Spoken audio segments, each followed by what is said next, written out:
মাননীয় প্রধানমন্ত্রী তারেক রহমান ফুলগাজী আসছেন এমনটা জেনেছি। উনি কবে আসছেন বা আপনি পরিদর্শন শেষে এই কি বুঝলেন বিষয়টি, কবে আসছে, আমাদের জন্য কি কি নিয়ে আসবে সে বিষয়ে একটু জানাবেন। ধন্যবাদ।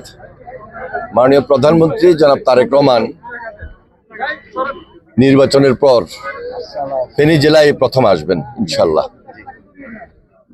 আমরা সর্বপ্রথম ওনাকে পরশুরাম নিয়ে যেতে চাই। সেখানে পানি সম্পদ মন্ত্রণালয়ের একটা বিশেষ প্রকল্প, যেটা মুহুরী এবং কহুয়া নদীর নিষ্কাশন, বন্যা নিয়ন্ত্রণ এবং সেচ প্রকল্প, সেটি উদ্বোধন করবেন। পরশুরাম সেটা শেষ করে সেখানে একটা সংক্ষিপ্ত বক্তব্য রাখবেন। আমরা আশা করছি এর পরবর্তীতে যে এই যে ফুলগাজী, যেটি দেশনেত্রী বেগম খালেদা জিয়ার নির্বাচনী এলাকা ছিল, এবং সামনে একটা যে কলেজ বেগম খালেদা জিয়া মহিলা কলেজের সামনেই হলো পাইলট স্কুল।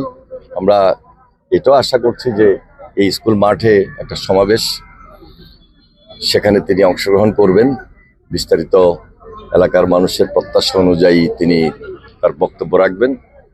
এবং সর্বশেষ ফেনীতে আমরা যেটা এখন পর্যন্ত চিন্তাভাবনা রয়েছে, আশাও করছি প্রত্যাশা অনুযায়ী ফেনীবাসীর যে সুধীজনদের সঙ্গে একটা বৈঠক করবেন, সেটা ফেনী টাউনে অনুষ্ঠিত হতে পারে। সবকিছু মিলে আগামী মাসের মাঝামাঝি যে কোনো একটা সময়ে আমরা আশা করছি যে উনি সময় দিবেন এবং সেই সময় অনুযায়ী আমাদের এই প্রোগ্রামটা অনুষ্ঠিত হবে। নানার বাড়িতে যাবেন কিনা এখানে আসলে? এখন পর্যন্ত ওনার প্রোগ্রাম শিডিউল হয় নাই, তবে আমাদের প্রায়োরিটি প্রোগ্রাম যেটা, সেই 3টা প্রোগ্রামের কথাই আমরা দৃশ্যমান আপনাদের সামনে তুলে ধরেছি। যেতেও পারেন, আর পুরোটাই তো নানার বাড়ি, পুরো ফেনী নানার বাড়ি।